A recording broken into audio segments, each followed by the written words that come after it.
Previously on Unpacked. And he comes out of nowhere and says, hello. He takes on this role of being a provider to you. Like he started beating on me. I was told that we're no longer going to be using protection. So I walked in there and I got tested and the results came positive. I hated him. I know hate is a strong word, but I hated him.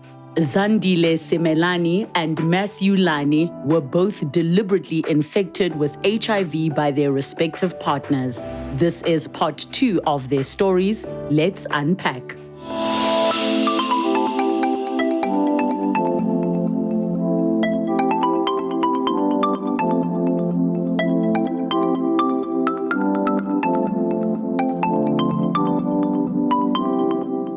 How did you confront him? So that's another story. So a year or two later, after I had left and had started my antiretroviral therapy, we had disconnected for that time.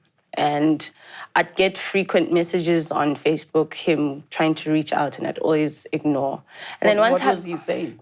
He was saying, let's meet for coffee. Hey, do you want to chat? He was just trying to, I don't know, meet again. I don't know why. And he eventually called me one time and he said, let's meet for coffee. I don't know where he got my number. And I said, I refused. I said, no, why? Why do you want to meet? I have nothing to say to you. I hadn't told him then. I hadn't confronted him about the fact that he had infected me with HIV. And he said, I said, I don't want to see you. So please stay away from me. And then I think it just came to me then, because I had forgiven him. I had forgiven him for me. I had let go completely. And I was dealing with the remainder of after removing him. And I said, you know, actually, do you know that you infected me with HIV? He said, no, it couldn't have been me. We broke up a long time ago. None of my exes have said anything to that extent. So I don't think it's not me. I said, okay, fine. And I left it. I knew because I hadn't had unprotected sex. So if I had contracted HIV, it was definitely through him. So he said it wasn't him. So 2 weeks later, he calls me and he says he's very sorry. He knew about his status. He was in denial. And there was a time, I think there was a myth that said if you sleep with someone who's a virgin or a teenager, or I don't remember how it went. It was virgin. It was a virgin, right? You will be cured of HIV. Now, this is now me making sense of, trying to make sense of it. Maybe that's what he thought. Maybe he thought because I was young and I wasn't a virgin, but I don't know where his mind. He said, I knew, but I was in denial. And what was your response to that? I don't know. I don't remember. I think I just dismissed it because I was still trying to heal. And I had forgiven him. And I don't think anything that he said at that time mattered. Yes. Because I was now on my journey. I had completely let go of him. This was just like a quick rewind back to the incident and seeing those results. But anything he said really did not matter to me at that point. I mean, also, maybe there's the element of knowing there's nothing you can do about it. That too. Yeah. That too, you know. I can't change it. I can't be HIV positive. Yeah. It is what it is. Yeah. And this confrontation happened, obviously, after some time had passed. So you'd had some time to process and to do all of those things. Okay, yes. We'll come back to that. Matthew, you now, this person is throwing accusations at you. You're responsible for the problems in the relationship. You should not be questioning him cheating because you're living under his roof. What was it that happened in the relationship next?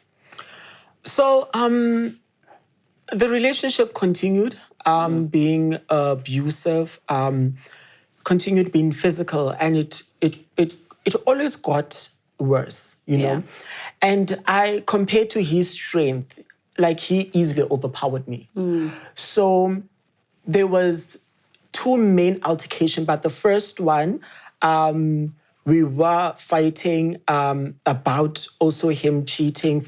I came from school and I found him with somebody in the house. And my anger was not really directed to that other person. It was directed to him as well. I mean, it was in the evening and we got into that altercation again, started beating on me. I can't remember it clearly because it was so bad. I was drifting in and out of consciousness. But the next day, I do remember that there were, the house, the flat had, blood stains everywhere. I was bruised and I was writing my exams, and he barred me from going to write my exams. So I stayed. And what was his reason? He didn't want people to see. He didn't want people to see because I was like swollen. Yes. So he didn't want anybody to see, locked me in the house, and that was it. Later that evening when he came back from work, he came from work with a protection order against me, saying that I am the abuser in the relationship. Wow. So I am abusing him. So all of that. And that week, I did not go to school. He did not allow me. He took me to his doctor. Prior to taking me to his doctor, I think him and the doctor had some conversation between them. So when I went to the doctor already expected to see me in a certain way. And I would, try and, tell the doctor, seeking help from the doctor, but it was kind of a dismissal, if I could say. I wasn't really being taken seriously. So my bruises started going down, and the date of the court was coming nearer. Because of this court order, this court order. And I was telling him that the things that you wrote on the court order are false, you saying I'm the one that is beating you up. And in that confrontation we had, he also got bruising and swelling. And he took pictures when he was applying for that protection order, and he wrote that this is the result of me beating him. Wow. You understand? So it was a one-sided thing. So when... and in that time, were you not feeling in a position to call the police for yourself? I will come to that just now. So when the date came near, he then said to me, no, he started buying me expensive things, flowers, and he's like, I'm sorry for what I did to you. I am going to, withdraw the protection order. Everything is fine, And I said, oh, okay. And I believed him, right? I thought that the protection order was thrown out or he would draw it and stuff. A couple of weeks went by without us fighting. And then I can't remember now this altercation, what caused it, but we had a fight yet again and it became physical. And now this one, it was it was really bad. And at that moment, I was like, I am going to die. I was drenched in blood. I just remember that the shirt that I was wearing, it was like stuck to my skin as though I am wet, and it was my blood. And I knew that, okay, I am going to die here. So I got my phone. He tried breaking my phone and all of that, but thankfully it still worked. So I got my phone, I called the police. The police came. When the police came, the police saw the condition that I was in. I told them what was happening. They're like, okay. They went to him, got his side of the story. And I said to the police, okay, then what are you guys going to do? The police said, well, you are both men. Sit down and talk it out like real men. Wow. And I was like, what? Like, I don't want to cry. I was like, I could not understand it. And he then told the police that, no, I don't want to talk anything. And I even have a protection order against this person. He went in the house and took out a protection order that was awarded to him on the basis that I did not show up to court. Wow. After he told you that after he told me that he withdrew it, to find out that he did not. Yes. And I think he knew that he was not going to succeed in his protection order. So the police then said to me, okay, it's either we arrest you for contravening the protection order or you pack your things and leave. And that's what he wanted. He told me, that I must leave. And it was winter. And I was like, but then if I leave, where am I going to go? And he said, I don't care. And the police said, well, we can accommodate you for, one night, but that will be in a police cell. And I was like, I'm not going to jail, And the police left, and I was like, okay, I thought to myself, I was like out on the street with my belongings. Where am I going to go? So I was trying to think of, different... While you were physically hurt. When I was physically hurt, I was bleeding. I did not want to call my friend.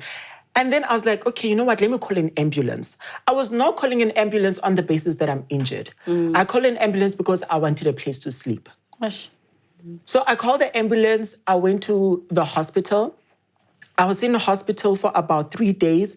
One of my friends found out that I was in hospital and came and told him what happened. And then he said, listen, just come and stay with me at rest. We will see what happens. So when I got discharged at hospital, I went and stayed with him at rest. And I stayed with him for about 2 months. I did not have any communication with my ex, but he, tried, communicating with me. What was he saying? He was saying... he kicked you out after abusing you, and he got a protection order against you. He was saying that he's sorry. He didn't know what got into him. She was influenced by, the people that he was cheating with. He's very sorry. And I wasn't really interested much in listening to him. But, because he used to work near campus. So every lunchtime, he would come to campus, look for me, bring me food, bring me flowers, and, all of that, all for show, started treating my friends right, and, it got into a point where my friends were like, but friend, he changed, like, why don't you go back to him? And I was like, oh, okay. And he said, I'm going to therapy, showed me, messages from his appointments. And I was like, okay, let me just give him a chance. I gave him a chance and I moved in with him. For a few months, the relationship was okay. There was no fights. There was nothing of that sort until he then said to me that, I don't want to use protection anymore. Like, I'm not enjoying the sex anymore, And I was like, okay, but before we go there, you and I will have to go test. And he was like, no problem. So every time we would have to go and test together, he would always say he's busy. Yeah. So I then came up with the solution that, okay, I'm going to go to the clinic, test, take a picture, send it to you. Yeah. You go to your doctor, do the same. Okay, fine. I went to the local clinic where I always tested, and I tested and it was negative. I took a picture. I sent it to him. Few hours later, he sent me a picture of his that said he's negative. Okay, fine. We went home. We stopped using protection for a couple of months, right? One day it happens that it was on a Wednesday. Some reason I remember that it was Wednesday. On that Wednesday, he went to work, and then from work, he sent me a WhatsApp that I must look for an installation voucher of an oven that he bought, beautiful fingerprint, like gorgeous. And so I started looking for it in his closet, and there was a lot of papers there. So as I was looking for this installation voucher, I was reading things that I found, and I came across a Lancet lab result. And what caught my attention were the terminologies. It had reactive, CD4 count, viral load. I knew what all of that meant because, I tested every 3 months, and I would always test non-reactive, which means negative. And it had all his information, but it was dated 16th April 2016. And we met 1st November 2019. So 2016, a lab result in his name that says reactive. which you understood to mean what? to be positive. HIV positive. Yes. And I remember those lab results, his CD4 count in them, it was 332. And it even had a doctor's note that said that he should start ARVs immediately because he was like borderline. Clinically, he was about to be classified as having AIDS. Yes, there's that. If your CD4 count is below a certain threshold, you are classified as having AIDS. And I called him.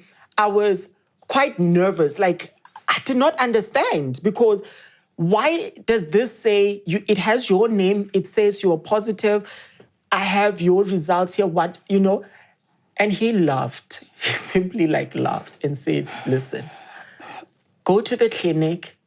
I have a surprise for you. Wow. I was like, okay. I went to the clinic with this. What was your understanding of what he was saying? At the moment, I did not have an understanding of what he was saying.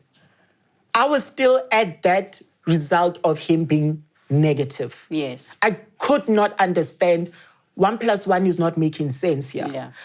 I went to the clinic and I found, this nurse. I explained to her what happened, showed her the thing. And, I could just tell, she was speechless. She just said, we'll have to do an HIV test. Mm-hmm. We did the HIV test and it was 2 lines. Mm-hmm. And I was like, no. This must be a mistake. And, that second line was it was not clear. I'm like, no, it's not clear. And she's like, we're going to do a confirmation one. If this one is also that, it means that you are positive. She did it and it was positive again. I was like, what is going on? At the back of my mind, there was also that thing that okay, it's not a big deal. And this counselor is telling me that you will live a long, happy life. It's not a death sentence, whatnot. I wasn't listening. And I went home that evening. I came home and I confronted him. I was very angry and I was fuming. And I told him that this does not make sense. Now I am HIV positive. This says you are HIV positive, but you send me results that said you were negative. What is going on? And then he started becoming, verbally abusive. And he told me that those results I sent you, I found them on the internet. Wow. And I'm like, okay, why? And it's like, this is your punishment for leaving me and going to your friend. You are ungrateful because I took care of you when your mother left you, and you have the audacity to call the police on me and want me arrested. So this is your punishment and this is your reminder. Ooh, sorry, I'm in such shock.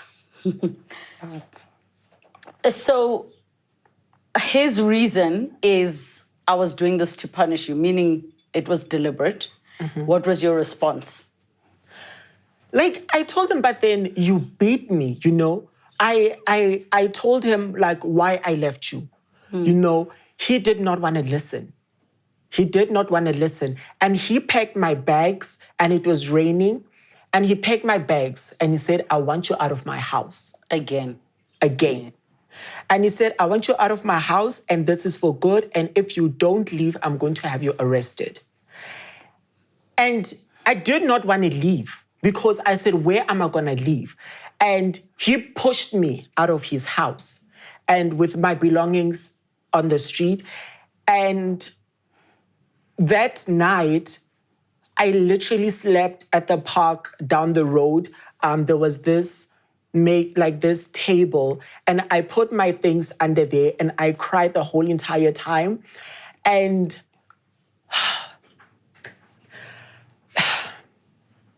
it's okay. So I was there and it was raining and I just did not know who to call. I did not know why me? I never did anything to this person. I never cheated on him. Why? Why? And I had nobody that was there for me. I did not have friends. I did not want to tell my friends what was going on. So, okay, the next day, I had to go to school. So I left and then I went to school. I did, my friends were asking me like, what, your bags? And I came up with some excuse. Thank you. So I came up with like just some excuse as to, why my bags, coming to school with my bags, but I did not tell them. And I started, sleeping in the street. And there was, not far from home, there was this condemned building where, all these, Nyaupe boys, would sleep. And I was like, okay, I'm going to have to, sleep on the street now. So I started like stay in the street, I was sleeping at parks. My mother, would call me and I would always lie to her that, no, I'm fine, everything is okay, because she has a history of depression. And, there was, when she was working, she tried, killing herself. And I did not want her to put her in that situation because I knew that she does not work. There is nothing that, she can help me with, and I don't want her to go and borrow money. So I told her that, no, I am okay. At that time, I wasn't taking my treatment, and I went into a very deep, dark depression. Like I just started, having suicidal thoughts. I was and I remember the first time I tried killing myself, I justified it as when I sleep at night, I was at peace. I was not depressed. I was not crying. I'm not positive. I am okay. But when I am awake, I am in this state. So I looked at it as I want to be at eternal peace. I just wanted to stop. So I started overdosing on ARVs that they gave me. And it never worked. And then I was like, okay. And then I was then admitted at Helen Joseph. And at Helen Joseph, one of the nurses, was shouting at me. What was the admission for the overdose? For the overdose. Yes. So the nurse there, she was shouting at me, saying that I'm not thinking about my mother. My mother does not work. How is she going to bury you? And all of that. And when I got discharged, her words rang in my ear. And I remember I had my ID, and every month my family would try sending me 200, 300 here and there. And I remember going to Pep Store, opening a funeral policy for myself for 10,000 Rand. And then I went to another store where I also opened a policy for myself for 10,000 Rand. And the waiting period was 6 months. So it was 20,000. And I was like, okay, I'm going to wait for this 6 months to pass. I was still in depression, and I was still going to school. And that 6 months passed. And then I was like, okay, this is now the perfect time to kill myself. And the reason I opened those funeral policies was because of of the words of the Agnes, what will your mother bury you with? And I said, she will bury me with these funeral policies. So I started overdosing again. And I started, every time I would overdose, I would throw up and I would be taken to hospital. And and the doctors would say that you were lucky because you threw up. A lot of the pills that you drank, came out of your system. And I was like, okay. So when I got discharged, I went to the clinic and I told them that, no, because of this ARVs, I can't eat, I'm throwing up. And they said, no, it's because of the side effects of the ARV. And they gave me like these pills to drink before meals. They prevent you from throwing up. And one time, I drank a handful of these pills that prevent you from vomiting, and I drank a lot of my ARVs. And that was to stop me from vomiting. And every time I would kill myself, I would make sure that I do it in a public space. So in the morning, people, when they go to work, they find my body. And in my ID, I had my mother's details. So the police would identify me. And I could be buried in a dignified way. Like, I did not want to live. So for some reason, like even when I tried killing myself, it never worked. You know, like I would be found in time, taken to hospital. The doctors, you know, would pump the drugs out of my system. And I was so defeated. Like, I was so defeated. And I just asked God, like, I have free will to decide to take my life. Why am I not being given the opportunity to take my life? Because I don't want to live anymore. So time went. I was, you know, living like a zombie, I guess. Like, I was just living for the sake of living, not because I was motivated to live. Like, it was difficult. In that time, did the man ever contact you? At that time, he did not contact me. So it then happened that one day I was at school, and then across the school, there was this organization that had a tent, and they were testing people. And the person that was testing, Isa, who is then now my friend, she approached me and she's like, would you like to test for HIV? And telling me all these HIV things. And I just broke down and I cried. And, you know, she was like, but then why are you crying? And I told her, because I'm HIV positive and you are reminding me of the situation that I am in right now. And she started talking to me and, you know, inviting. And then one day she invited me to an event they were having. And she just said, you know, sometimes talking about your situation does help, you know. But I'm not saying that you should, but it just helps. And at that event, there was other people there that were, you know, none of them were positive, but they were talking about HIV and all of that. And, you know, one person was like, I wonder how does it feel to be HIV positive, you know? And at that moment, I don't know what made me, but I just opened up. Yeah. And everybody in the room started crying along with me. And I felt kind of like relieved, as if, you know, a burden was lifted. And so she encouraged me, you know, my friend Isa encouraged me, you know, you must talk. Then my friend started knowing about my status. Somehow it got to him that I am HIV positive and sharing my status. And one day I was at school and I was in class and somebody from the from student body, came into the lecture hall and they called me and they're like, no, the police are here for you. And I'm like, okay. So I went to the office and it was 2 police officers, my ex and his lawyer. And they had a court interdict against me that I am prohibited to talk about him and his status. And I could not understand that. What do you mean? I am not lying. It's not defamation of character. And I had his results. Like, I took it when I left. And then they're like, no, the court forbids you from, you know, this order. So if you talk about him, we're going to arrest you. And I said, okay, that's fine.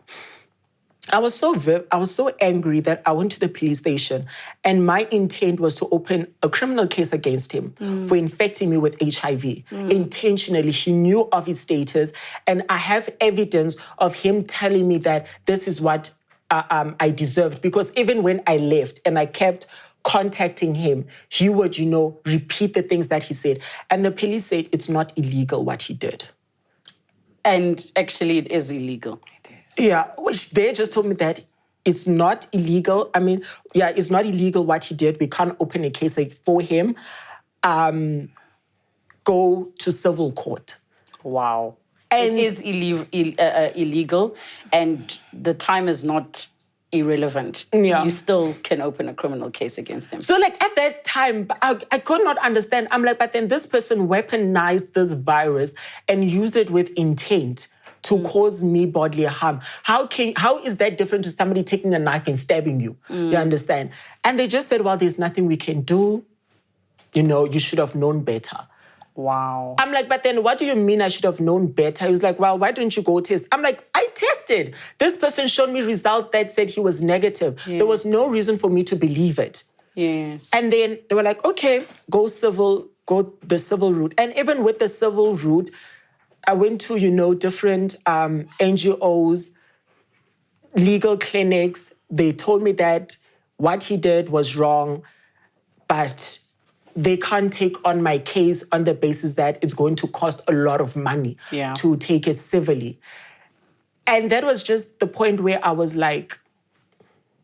So you let it go? I just said, what's the point? I let it go. At that time, I was still not taking my treatment. Yes. There was this psychological thing that I was like put in a position where I did not want to take this treatment, these pills, because they reminded me of what I have. Was it a form of being in denial? One could say that. One could say that. I think I was in denial. I did not really want to accept the fact that, okay, you're positive, there's nothing you can do about it.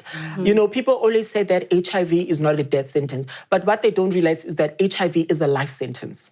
You are given the option, if you want to live, you have to drink these pills each and every single day for the rest of your life. If you don't, if nothing else kills you, you're going to get sick, you're going to get opportunistic infections, and you're going to die from that. So I was like in that space where I was like, but this is so unfair. I was not given the option. You know, yes, people don't get HIV because they choose to get it. But I can't say that because of my actions, because I was sleeping around. You were responsible and you did what you knew to do at the time, which is to say, let's go get tested. Exactly. Do you feel like you were infected intentionally, deliberately? I feel so, yes. I agree, because remember he did mention that I knew my status and I was in denial. And maybe because of lack of information, I didn't take it upon myself to say, let's get tested. I think But you were young. I was young. You were groomed. You was a grown man that was taking care of you. He took advantage of the fact that he was taking care of you, which means you were, you know, the power dynamics put you in the position of not being able to question a person saying, we are no longer using protection. True. But I think, which is why I then took on the responsibility to speak about my status, because every 17-year-old, or at least every teenager, should know that before you engage in any sexual activity with anyone, you do have to get tested, you do have to use protection and so forth. And now to add to that, not just get tested, do it together. Do it together, yes. Do it because we know people can be manipulative and lie. Correct. A question then I have for you is, would you still consider pursuing criminal charges against this person? No. Why? No, because, and I didn't then, and I still don't want to press any criminal charges now, because it would take me back a whole decade. I've moved on, I have healed, I've helped others. I think I've gone too far, and I don't think I'd want to go through that gruesome pain of actually seeing him. I mean, I haven't seen him in almost 10 years. So I don't want to go back there. It's in the past. It's unfortunate that I can't have his face on the screen to say, stay away from this man, he will infect you with HIV. I think that would be the best, not revenge, the best criminal form of justice. Form of justice, thank you, that I could possibly do. Otherwise, I don't think I'd want to go through it. Would you consider pursuing criminal charges again? Not really. And I think it's on the same basis, you know. Right now, I'm just at a point where I have just moved on in a way that I don't want anything that associates me with him. Because anything that, whenever he's around, it's just always toxicness. Yes. And he uses money to get things done to benefit him. Yeah. You know? So, no, like I wouldn't. I just think because even for me, when I started sharing my story with people, even though my family don't know about my status, only my friends. They will know now when they they will watch know. this, yes. Yeah. So whenever I do share my story with other young people, you know, they're always shocked. They always, especially young gay teenagers, you know, because they would tell me that you look fresh. You know, how are you HIV positive? And so educating them, I think that is the best option for me. And in a way, it's kind of like a way setting things right for me. And I remember when I met this Isa from, that organization.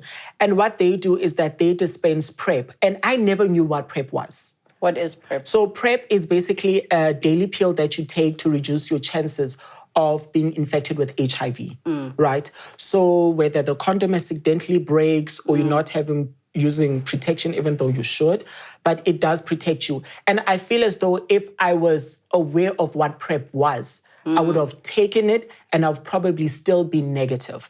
And one thing that frustrated me was that I would go to the clinic every 3 months. Like my clinic file, the majority of the things I would go for was that. And I was never educated what PrEP was. I found out about PrEP when I was positive. When it was too late to When use it was too late. So what is the reason that you haven't disclosed your status to your family?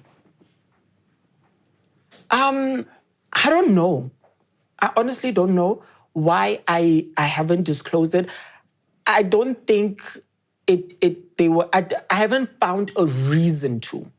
There was no that thing that I must be like, okay, let me disclose. But I know that they are very accepting individuals, so they're not going to treat me otherwise or be snacks about it. But I just did not find it necessary, if I could say, to disclose it to them. And I also think if I had to tell them the circumstances as to how I was infected, that would really affect them because they were also in support of that person in the relationship, not knowing the dark side of it. Yeah. They just saw he's doing nice everything, the nice things about it. So that was like really one of the reasons. And some family members, not to say my family members are like that, but you have those family members that even if they know that this person is abusing their child, they're going to be like, Cindezela, like, he's doing this for you, he's doing that for you. So I just did not want to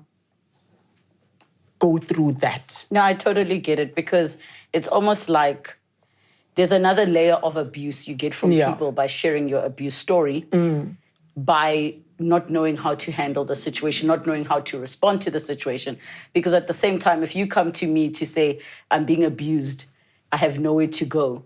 Now it's like I must come up with a solution for you. So it's easier for me to say if I don't have capacity to help. Stick around. It's not that bad, and that in itself is going to feel like another form of abuse coming towards you. So I completely get it. I think, from your side, when did your family find out about your status and do they know the circumstances? Yes, most of my family members know. So I disclosed my status for the first time on Facebook. And this was about a year or so later. And what motivated that was I was infected in an intergenerational a relationship rather.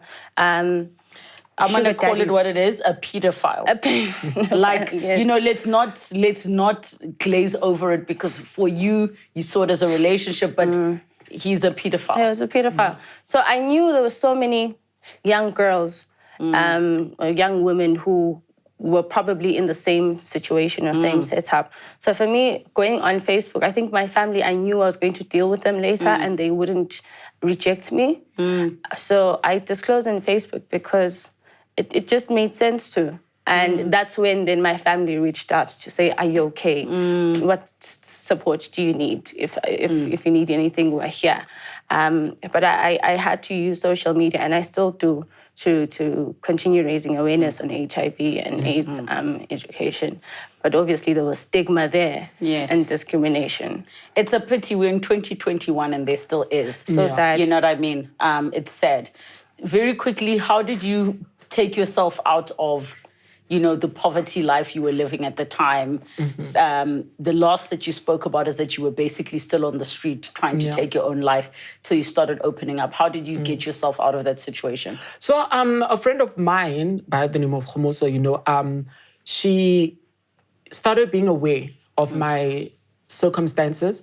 And, she asked me that, listen, why don't you come and stay with us? Come and stay with me. And so I went and stayed with her till I was able.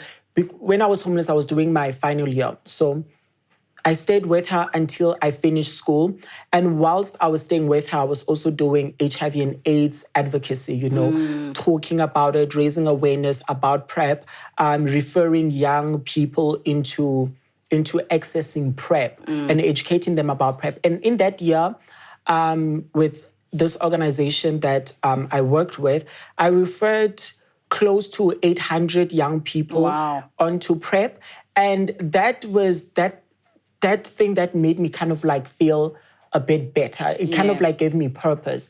And then I was like, you know what, maybe I should start my own, NGO, And then I did that. Then I started Link to Care, which basically links people into, care, gives them psychosocial support, medical support, legal advice.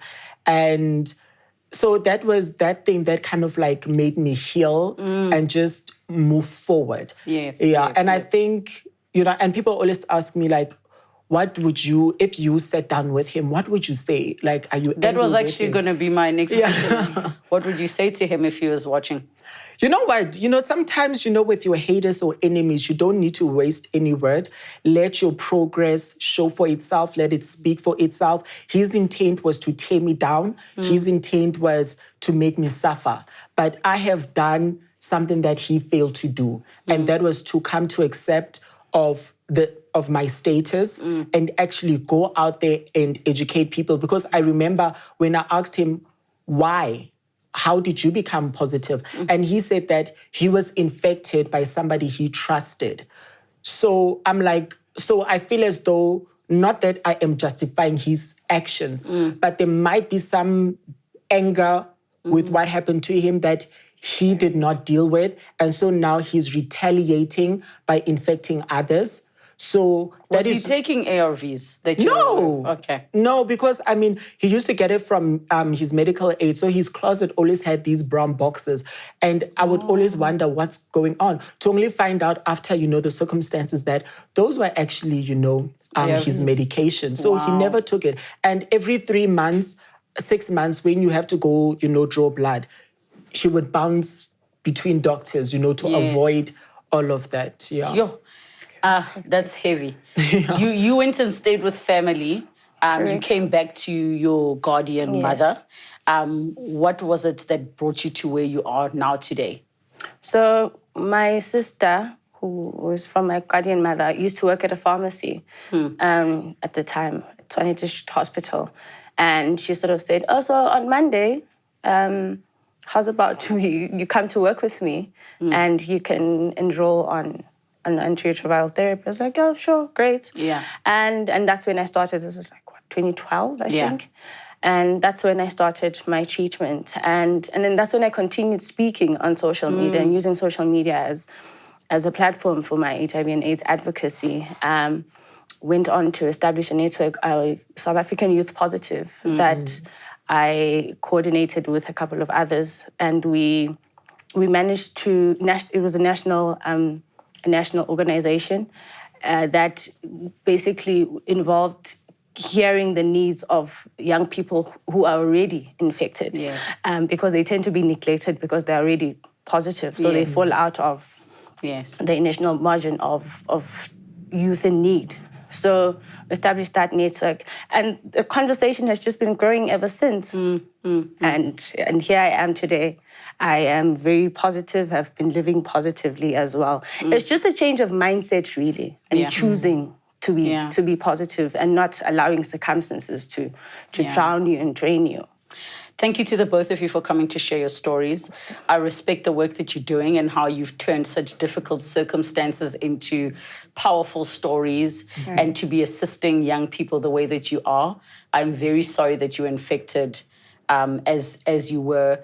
And I also respect your decision to say I wouldn't go and press charges, but I think your story still can show people that there is an opportunity, if you find yourself infected intentionally, to go and open criminal charges and get that justice. But I think the way you're living your lives and what you've done with them is a form of empowerment that you've given to yourselves and a gift that you've gifted yourselves with. So thank you so much for coming to share your stories. I really appreciate it. Thank you. Thank you for having us and allowing us the platform to. Intentionally infecting an individual with HIV is attempted murder. Let us not dumb down the seriousness of the discussion that we've had today.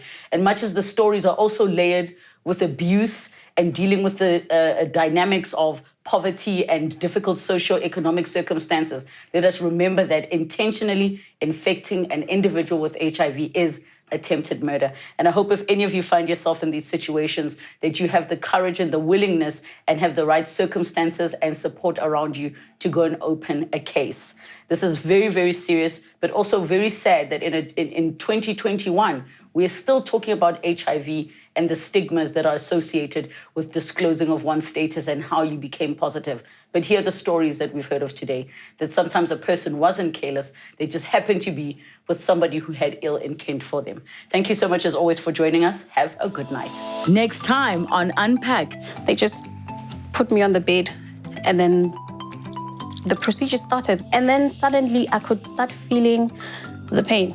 I'm not sure, but I felt like I was dying for some reason. She looked at my file, she was writing something on my file, and then she stopped for a moment, and then she said, "Do you know what happened?"